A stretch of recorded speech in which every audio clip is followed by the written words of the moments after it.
السلام علیکم ورحمۃ اللہ وبرکاتہ۔ بسم اللہ الرحمن الرحیم۔ شروع اللہ کے نام سے جو بڑا مہربان نہایت رحم فرمانے والا ہے۔ سورہ فاتحہ اور اس کا خلاصہ۔ یہ سورہ فاتحہ مکے میں حضور اکرم صلی اللہ علیہ وسلم کی نبوت کے شروع زمانے میں نازل ہوئی۔ اس میں 7 آیتیں اور 1 رکوع ہے۔ سب سے پہلے اسلام اہل ایمان کو یہ تعلیم دیتا ہے کہ مسلمان اپنے ہر کام کی ابتدا یعنی کہ شروعات اللہ کے نام سے کرے، جس سے ہر وقت اس کے دل میں اللہ کا خوف رہے گا اور وہ بہت سے برے کاموں سے بچ جائے گا، کیونکہ اللہ کا نام لینے کی عادت اسے ہر کام کے شروع کرنے سے پہلے یہ سوچنے پر مجبور کرے گی کہ جو کام وہ کرنے لگا ہے وہ اللہ کے احکامات کے مطابق ہے بھی یا نہیں۔ اسی طرح صحیح کام کرنے سے پہلے اللہ کا نام لینے پر اللہ اس کی مدد کرے گا اور اس کی کوششوں میں برکت ڈالے گا اور شیطان کے فساد سے بچائے گا۔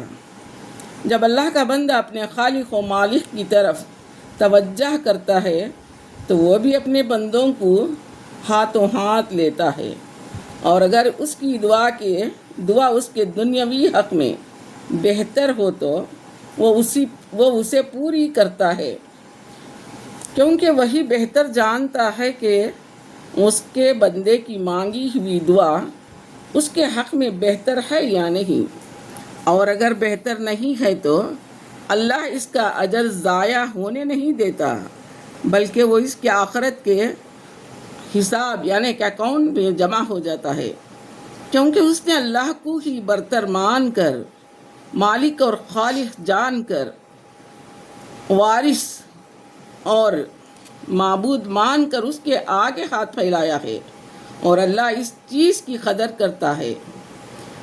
روایات سے معلوم ہوتا ہے کہ سب سے پہلے یہی ایک مکمل صورت ہے جو کہ محمد صلی اللہ علیہ وسلم پر نازل ہوئی۔ فاتحہ کا مطلب ہے کہ کسی چیز کا افتتاح کرنا یعنی کہ شروعات یعنی کہ آغاز۔ قرآن اس سورت سے شروع ہوتا ہے، اس لیے اس سورہ کا نام فاتحہ رکھا گیا ہے۔ یہ سورہ ایک دعا کی صورت میں ہے اور اس کو قرآن کے شروع میں رکھا گیا ہے تاکہ اس کتاب کو کھولتے ہی بندہ اپنے اللہ سے ایک مہذب طریقے اور خلوص دل سے بڑے ادب کے ساتھ یہ دعا پڑھے جو کہ اللہ نے خود اپنے بندے کے لیے تجویز کی ہے۔ لہذا اللہ کی خوبی، اس کی بڑائی، اس کی بردباری، اس کے احسانات اور اس کی برتری کو دل سے مانو اور اس کی پاکی بیان کرو، اور پھر اپنی تمام حاجات اللہ کے حضور پیش کرو، جس کے قبضہ قدرت میں سب کچھ ہے۔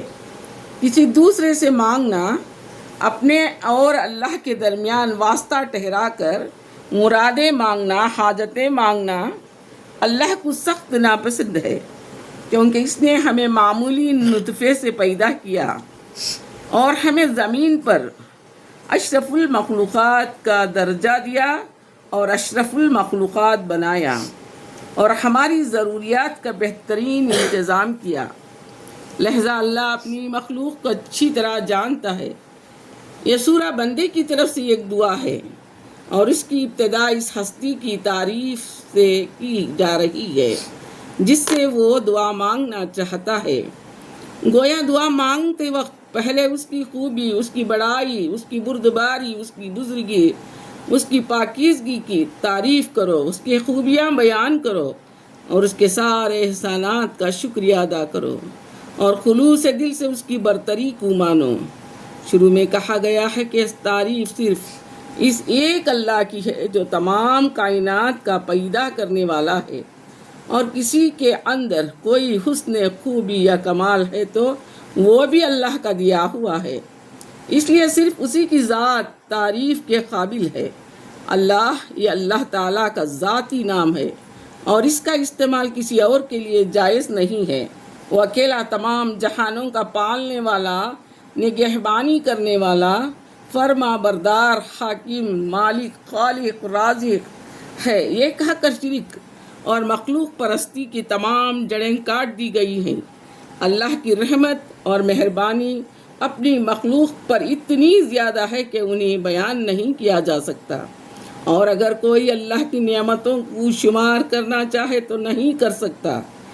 دنیا میں اس کی رحمت عام ہے، جس سے کافر اور مومن دونوں فیض یاب ہوتے ہیں، لیکن روایات میں ہے کہ آخرت میں اس کی رحمت صرف مومنوں کے لیے خاص ہوگی۔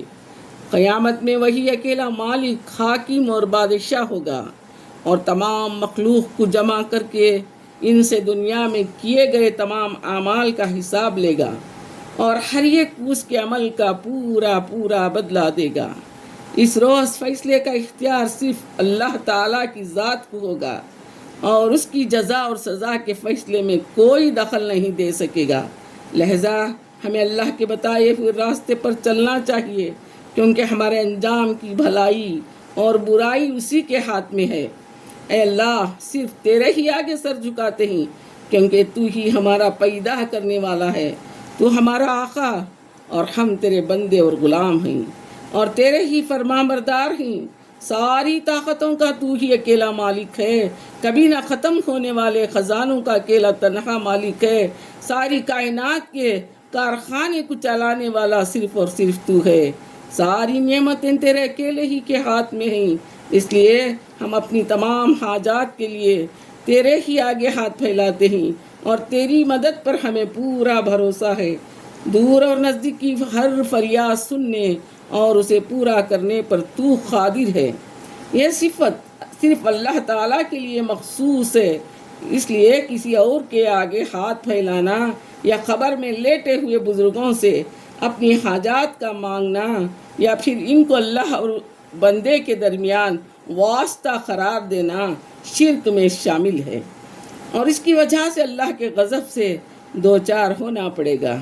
اے اللہ، تو ہمیں سیدھا راستہ دکھا، اس زندگی کی بھول بھلائیوں میں ہماری رہنمائی فرما کر ہماری ہدایت کا بندوبست کر، ہمیں سیدھے راستے پر چلنے کی توفیق عطا کر، اور ان لوگوں کے سیدھے راستے پر چلا جن سے تو راضی ہوا اور انہیں اپنے انعام سے نوازا، یعنی انبیاء، صالحین، صدیقین اور شہداء، اور انعام یافتہ لوگوں کا راستہ، جو کہ اللہ اور اس کے رسول صلی اللہ علیہ وسلم کی اطاعت اور فرما برداری ہے۔ پس ہر وہ شخص جو اس پر چلا وہ اللہ کی نعمتوں کا حقدار ٹھہرا۔ اے اللہ، ہمیں ان لوگوں کے راستے سے دور رکھ جن پر تیرا غضب نازل ہوا اور وہ گمراہ ہوئے۔ یہودیوں پر اللہ کا غضب نازل ہوا کیونکہ وہ اللہ کی آیات میں شک و شبہ کھجی کرتے تھے، اور اپنے مفاد کے لیے، فائدے کے لیے آیات توڑ مروڑ کر پیش کرتے تھے۔ حضرت عزیر علیہ السلام کو اللہ کا بیٹا قرار دیتے، اسی طرح نصارہ حضرت عیسیٰ علیہ السلام کو اللہ کا بیٹا اور 3 خداؤں میں سے ایک سمجھتے تھے۔ اور ان لوگوں کے راستے سے بھی جو مشرک اور دہریہ تھے اور انہوں نے حق ماننے سے انکار کیا۔ یہ سورہ بندے کی طرف سے ایک دعا ہے جو اپنے رب کو برتر مان کر کرتا ہے کہ اس کی رہنمائی کر، اور ان لوگوں میں شامل کر جن پر وہ راضی ہوا، اور انہیں انعام سے نواز، اور ان گمراہ لوگوں کے راستے سے دور رکھ جو اس کے غضب کے مستحق ہوئے۔ اس کے جواب میں اللہ تعالیٰ قرآن کی شکل میں پوری کتاب تحفے میں اپنے بندے کے آگے رکھ دیتا ہے، اور کہتا ہے کہ وہ یہ ہدایت اور رہنمائی ہے جو اس نے طلب کی تھی، جو اس نے مجھ سے مانگی تھی۔ اب اگر وہ اس کے مطابق عمل کرے گا تو اس کے لیے بھی وہی انعامات ہوں گے جو اللہ کے نیک بندوں کے لیے مخصوص ہیں، اور اگر وہ اس کتاب کا منکر ہوا یعنی کہ جھٹلایا تو اللہ کے غضب میں آ جائے گا اور سزا کا مستحق ہوگا۔ اب یہ پوری کی پوری ہدایت اس قرآن کی صورت میں تمہیں پہنچا دی گئی ہے۔ اب جو راستہ تم کو اختیار کرنا ہے کرو، اور اس کی تم کو پوری آزادی ہے، کیونکہ جزا اور سزا تمہارے آگے بیان کر دی گئی ہے۔ روایات میں ہے کہ نبی کریم صلی اللہ علیہ وسلم نے فرمایا کہ اس شخص کی نماز نہیں جس نے سورہ فاتحہ نہیں پڑھی، اور اگر امام کے پیچھے نماز پڑھے تو دل میں سورۃ الفاتحہ دہرائی جائے۔ امام کو چاہیے کہ سورہ فاتحہ وقفوں کے ساتھ پڑھے تاکہ اس کے پیچھے نماز پڑھنے والے سورہ فاتحہ پڑھ سکیں۔ اس سورہ کے آخر میں آمین کہا گیا ہے۔ یا اللہ تو ہماری دعا قبول کر اور ہمیں نامراد نہ کر۔ آمین ثم آمین۔ السلام علیکم۔